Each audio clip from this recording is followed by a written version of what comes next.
आप सभी को नमस्ते दोस्तों, स्वागत है मेरे इस चैनल के ऊपर। आइए सुनते हैं मेरे चैनल पर एक और नई कहानी। एक राजा ने अपने राज्य को व्यवस्थित ढंग से चलाने के लिए बड़े प्रयासों के साथ वो अपने राज्य को चलाता ही था।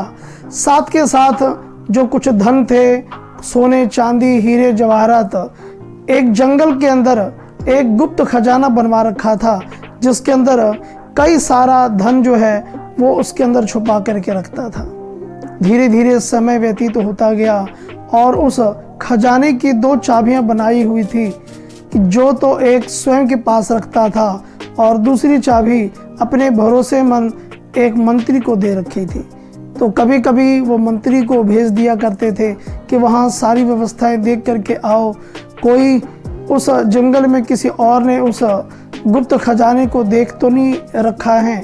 और जो कुछ धन भेजा करते थे उसमें छुपाने के लिए, तो कभी मंत्री के हाथ भेजवा देते थे और कभी वो स्वयं चले जाते थे। तो एक दिन की बात है, एक दिन राजा के मन में विचार आया कि क्यों ना आज स्वयं चल करके वहाँ देखूं कि खजाने में और कितना धन इकट्ठा हो गया है। तो जब ये राजा जैसे ही सुबह लगभग 4 या 5 बजे का समय था, जब ये उस खजाने के बाहर पहुंचा, चाबी लगाई और ताला खोल करके अंदर गया, तो अंदर जा करके देखा कि इतना सारा सोना चांदी हीरे जवाहरात और ऐसे ऐसे खजाने उसने छुपा रखे थे जो दुनिया वालों को पता भी नहीं था।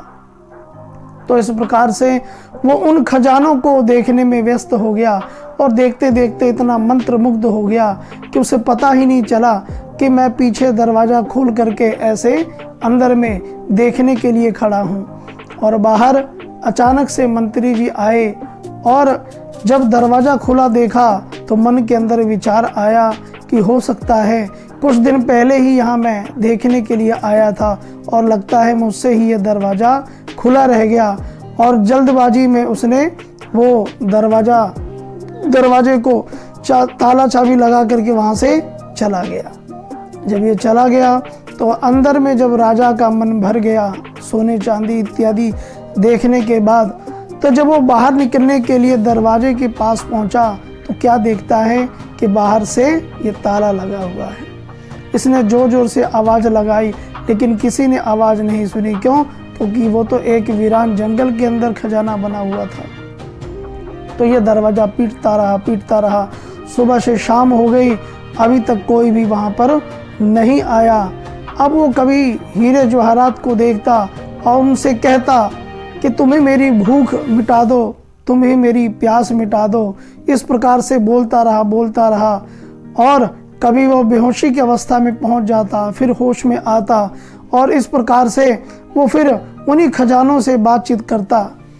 और अंत में क्या हुआ कि जब उसकी जीवन लीला समाप्त होने को आई तो उसने अपनी उंगली काट करके दुनिया को ये संदेश देना चाहा कि इस संसार के अंदर जो अपना जोड़ा गया धन है वो भी कभी काम नहीं आता। तो उंगली काट करके वहाँ पर दीवार पर कुछ संदेश लिख करके वो राजा की मृत्यु हो गई। तो लेकिन कुछ दिन बीते, मंत्री भी उस राजा की तलाश में इधर उधर भटकता रहा और कुछ दिनों के बाद जब वो राजा नहीं मिला तो मंत्री के मन में विचार आया कि मेरे पास उस खजाने की चाबी है, क्यों ना वहाँ पर जा कर के देखूं कि और कितना धन इकट्ठा हुआ है। क्योंकि राजा तो अब वापस आने वाला नहीं है, कई दिन हो गए, हो सकता है किसी दूसरे राज्य के किसी राजा ने उसको मार दिया हो, अन्यथा कोई और बात हो गई हो। तो जैसे ही ये मंत्री उस खजाने के अंदर पहुंचता है तो क्या देखता है, उसके अंदर किसी की लाश पड़ी हुई है, किसी का शव पड़ा हुआ है। और शव के साथ में पास में देखता है दीवार के ऊपर कुछ संदेश लिखा है। संदेश ये लिखा था कि मेरी जीवन भर की कमाई हुई, जो मेरा जीवन भर का कमाया हुआ धन है, वो भी अंतिम क्षणों में मेरी भूख प्यास नहीं मिटा सकी।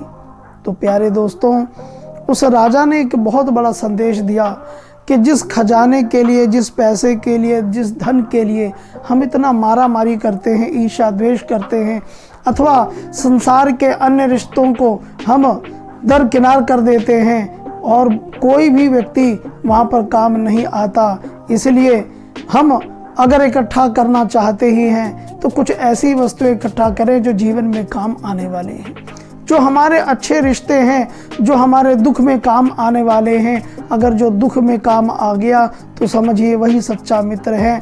और सुख में आने वाले तो क्या है, जब आपकी दुख की घड़ी आएगी तो वो आपका साथ छोड़ जाएंगे।